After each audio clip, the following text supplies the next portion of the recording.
Hello everyone, my name is Braun. I'm part of the GNU Radio leadership team, and in this video I'm going to talk to you a little bit about the organizational updates that will be coming for the GNU Radio project. Now when we talk about the GNU Radio project, we mean many different things depending on context. In some cases we talk about the source code itself, but in most cases we talk about just the overall, the summary of all the things that make up GNU Radio, that is GRCon and the community and the mailing list and whatever. For that we have a GNU Radio organization which has a leadership, and there will be some changes in this. Now for many of you this might not be relevant, but it is something that we want to be very clear about. So we want to talk about the changes that are coming, so there's no lack of transparency, there's no surprises. And also for those people who want to know who is the right person I can talk to when it comes to just general questions on GNU Radio, like who is the representative, like this might be interesting. Alright, let's head right into it. So here are the main things I want to talk about today. First of all, I'm going to quickly recap how GNU Radio is currently structured, like the actual structure of the organization as of today. I want to talk about why we're changing that, because changes are always disruptive in some way, and I want to motivate why they are important. Also, most importantly, what's the future structure? What's the future organization actually going to look like? And finally, when are we going to implement all of this? Okay, so like most open source projects, GNU Radio started off with a benevolent dictator model. So Eric Blossom basically founded the project, and he was the decider on pretty much anything. At the beginning it was also just the code and the mailing list really. So there was a matter of what got merged, and that was pretty much it. But GNU Radio has evolved a lot. We've had two major leadership changes since Eric Blossom started. First, Tom Rondo took over from Eric, and then Ben took over from Tom. And as we're going to learn later, Ben is also going to be passing on the baton this year as well. So there's going to be another leadership change. And every time we had a leadership change, there was also some kind of evolution of the project. For example, when Tom was the leader, we established GRCon, and we had a lot of focus on growing the community. We had more formal roles outside of the principal leader, like the number one, the benevolent dictator, established, and Ben did a lot of work in that area. We now have a separate maintainer from the leadership, which was also not the case when Tom or Eric was the leader, and so on and so on. There was always a lot of changes. And we are going to continue that trend in the future. Alright, so this is what GNU Radio looks like today from an organizational aspect. So Ben Hilburn, I already mentioned him before, is currently the president of GNU Radio. And there's a bunch of people who are the officers of GNU Radio. And those two groups, like the president and the officers, they make up the leadership. But then there's like plenty of other people involved in GNU Radio, like all the contributors, like the people who spend like insane amounts of work making GRCon happen, for example. Like what about those? How do they fit in? So I drew those arrows between these bubbles, but what do they really mean? Like what is the relationship between the president and the officers, for example? And of course, like what is the relationship between the community and the officers? Like we don't really know these things. So you can see I'm already alluding to why we actually have to make some changes here. So this is what our structure currently looks like. So these are the leadership in alphabetical order by first name. I added some areas of activity, mostly as an anchor. This is not really representative exactly of what people are doing. For example, Derek is our contact for the GRCon team, but he's not the GRCon chair. And obviously Ben plays an important role here, being the president, and so on and so on. So let's talk about this. Why is Ben the president? Well, because Tom said he shall be the next person to run the project. And then Ben appointed a bunch of officers. So if we continue this, if we were not going to change anything, the person who would be the president after Ben should be someone that Ben appoints. So we would have succession, almost like a a monarchy, something like that. Officers are added, removed at the benevolent dictator's behest. So there's no process for becoming an officer. Really, Ben just decided these are the right people. I think these are all good choices. But it's very arbitrary. So when we've added people in the past, it was usually someone doing great work, and then someone from the offices said, "Hey, how about we add this guy?" And then it got decided, and that was that. So works, but I think there's room for improvement. So we don't have any kind of decision made at all for what happens if the president just leaves. Like, what if he's gone? And also, what about the officers? Like, do they get a say in change? Like, what if the officers don't like what the president is doing, which is luckily not the case right now, but what if? And we talked about the code of conduct a lot, but it's not represented in this organization. That's also a problem. Like, what if one of these officers, for example, violates the code of conduct? Like, what happens then? Like, who is in charge of taking care of that? We just don't have any of that figured out. So all of these reasons bleed into why we need a change. So I'm painting this in pretty dark colors. In fact, the current leadership has been very, very effective. Like, we've gotten very far. The project has grown a lot. We've been pretty successful. But we don't think this is the way to go for a long time, a decade-long future of GNU Radio. And so we need to be more sustainable. And this is going to be more and more important because as we're partnering up with other groups, these could be universities or government entities, industry, other organizations, or most recently the SETI Institute, we have to prove that we are reliable, we are organized, and we have a proper organization. So also, the leadership is becoming more and more, I don't want to say difficult, it's always been difficult, but the amount of things that the leadership has to take care of is increasing. So for example, as part of the SETI Institute, we have now a way to, a good way to earn money. We've always had a way to earn money. But for example, we can take care of grants. And we have actually, we actually do have a little bit of money at this point in time, which we mostly use for things like travel stipends, etc. So, someone needs to be responsible for that. But what's most annoying about all of this, there's no transparency. It's unclear to people outside, or even people inside the officer list, how changes are made. So we would like to write that down. Okay, so I will present the proposed structure, but we have not actually approved and decided upon the structure yet. So it's entirely possible that this might change. I don't think it'll change in a major fashion, but I'm just take all of the following slides as a solid suggestion about what we're actually going to do.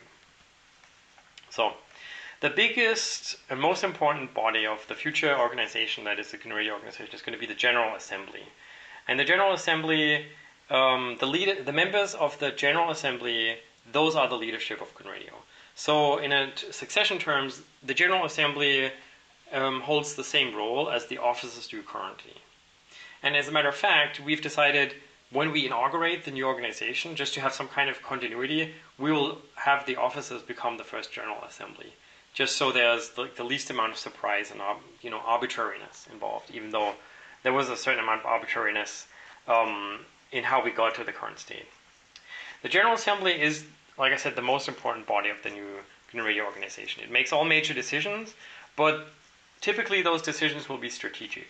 So it'll not be deciding day-to-day stuff. For example, will pull request number 3924 be merged? And that was just a random number, by the way. I just made that up. I don't want to call out a specific pull request. What's important is that only natural persons can be members of the General Assembly. That's something we want to write down straight away, which means a company, for example, could not be a member of the General Assembly. I'll talk about that a little bit later. So the biggest change, and I think the most important one, is how the General Assembly is comprised.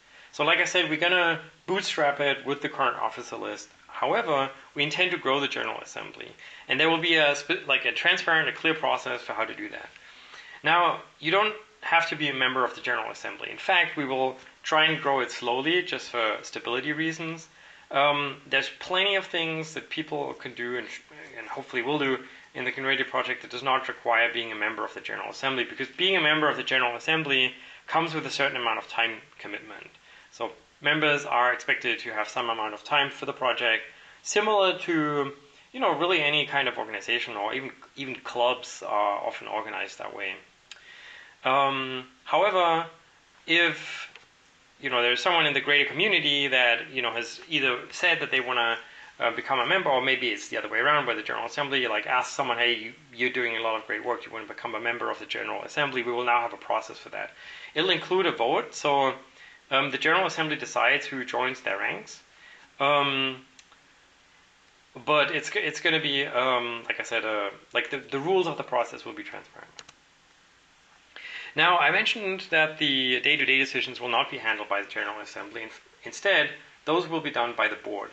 The board is what's going to be replacing the current role of the president, or the benevolent dictator.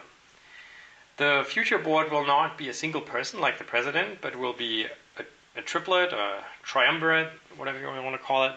So there will still be a president who is also on the board, and then there will be two proxies. Maybe we'll come up with better names like vice president or treasurer or something like that. But the idea is there'll be three people who are, you know, basically running the project, if you like. And these three board members have to come out of the General Assembly, and the General Assembly elects these people. And there will be a term limit for boards, so if you're elected to the board now, that means your term will expire in 2 years, and everyone knows that. That's not going to be a surprise. So if you know someone on the board and you know that their term is up in 6 months, for example, you say, well, are you intending on running for, you know, board? And that way we can always, you know, provide good input to what it is that people provide good input to the question who's actually running the project now and also in the future. The board will be doing most of the day-to-day decisions, like I said earlier, including authority over our finances. Hopefully, you know, we will have you know, plenty of money that they can actually have the authority over, but that also comes with a responsibility. And this responsibility is something that they carry back to the General Assembly. So the General Assembly also watches over, is the board doing their job well? And, you know, in extreme cases can also remove a board again. So the board can't really do something against the will of the General Assembly, but the will of the General Assembly is supposed to be on a more strategic level. So, for example, General Assembly could say, please spend money towards more educational purposes for, let's say, high school and college level students.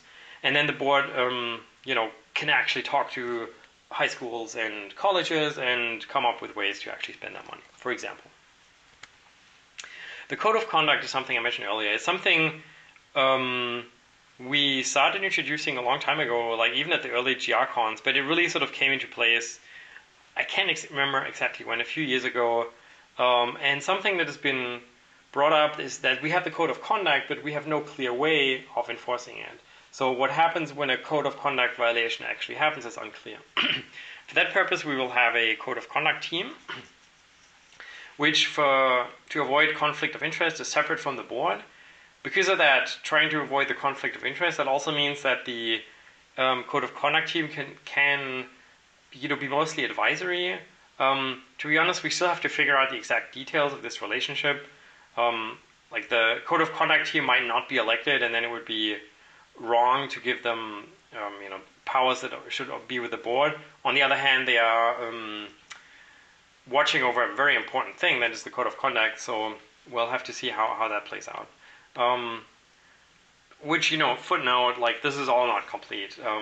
We are definitely still in an early phase, but we think that the structure is good enough to you know, run by itself and then be improved in the future. So speaking of which, we are definitely planning on making changes. For example, one thing that we could consider is like adding such a thing as a supporting member. Now, a supporting member would not have a vote on the General Assembly, but could provide input or support. And that support could also be financial. So, for example, if a sponsor would like to say, yeah, we want to be more involved in GNU Radio in a support role, and we could also see us, I don't know, paying for things like in-kind donations or direct cash donations, something like that. They could be they could become a supporting member. But this is like, the box is gray to indicate that we don't really have that in our statute yet, or in our Articles of Association. What we're definitely not planning to do is have a sort of 501c6 style organization like the Linux Foundation, where the members are actually companies and they themselves decide how the future of the project is. So the General Assembly, consisting of natural persons, will remain the sole body to actually make decisions. So you've all heard the good news that the GNU Radio and SETI Institute are partnering up. The SETI Institute obviously is a bit bigger than the GNU Radio organization, so we're sort of embedded in there somewhere. And the board plays an important role as being the primary contact to the SETI Institute. So within the board, hopefully, that's sort of the plan at least, there shall be a principal investigator. The principal investigator is the person who is in charge of, like overseeing research projects or grants, for example. So right now, Derek Kozel is our principal investigator. We had to appoint someone, not that that was a bad choice, I think it's a great choice, but we had to appoint someone absent the existence of a board so that we could actually get the collaboration going. So Derek Kozel is not on the board because we have not elected one yet, but he is the principal investigator, and he is also an officer. So the SETI Institute, keep in mind, is an extremely important partner. We're very happy to be partnered with the SETI Institute for many reasons, but it now gives us the ability, which we didn't really have in that way in the past, to run funded programs. These might be government-funded programs, for example. Might be an NSF program or a Deutsche Forschungsgesellschaft or something like that. Educational grants, whatever. The SETI Institute is really good at doing these kind of things, and they can help us with like administering, handling the finances and stuff like that, which we really don't, have any manpower or expertise in doing. So the PI is in charge of overseeing that. However, I would like to stress the fact that you do not have to be on the General Assembly to become involved in this. So if someone in the community thinks it would be great to run a certain program, like approach us please, and then we can use the PI to work with the SETI Institute to get these things rolling. All right, where are we right now? So, like I said earlier, transparency is very important for us. So what we are going to do is we're going to write what I just had as a block diagram or as an organizational chart down as our Articles of Association. We already have a draft which basically contains all the things that I just presented, and they will be published eventually, and they will become the rule book for how to run our organization. So everyone can actually read up how we make our decisions, whether or not you're on the General Assembly. So this is not a secret document. We can change the Articles of Association by majority votes, and changes to the Articles of Association, as well as like the decision that went along with that, any major decision that the General Assembly makes in general will all be published on Git or GitHub. So you can follow the tracks. We'll probably also use the mailing list and Twitter and whatnot to keep people updated. But the idea behind that was that we can come up with a skeleton for the Articles of Association right now, which will be sufficient to run the project, but we will not lock ourselves down by, I mentioned earlier we want to maybe add supporting members, like that's not in the AOA, we might want to add it in the future, so we have a process on how to change that.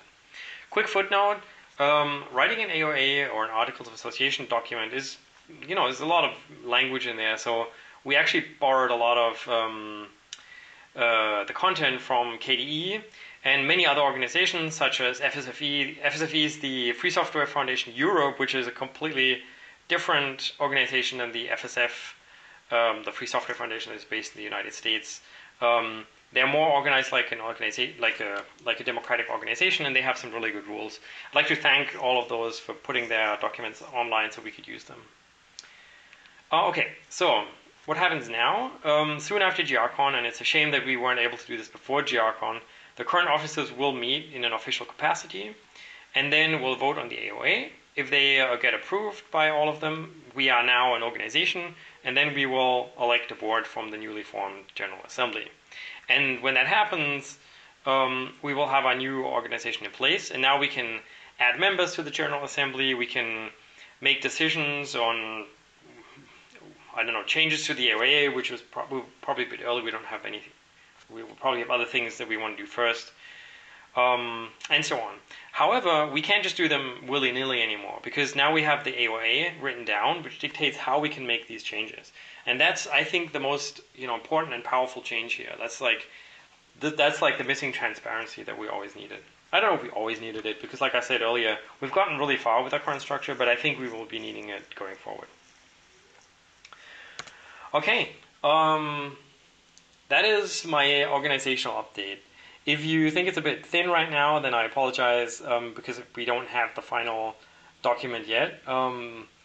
There's actually not a lot, or really anything, that I've left out, other than who will become the board and what exactly will be like the precise language of the AOA, because those things, like I said, aren't finalized. And as soon as we have them, we will obviously update everyone and let you know what came out of it.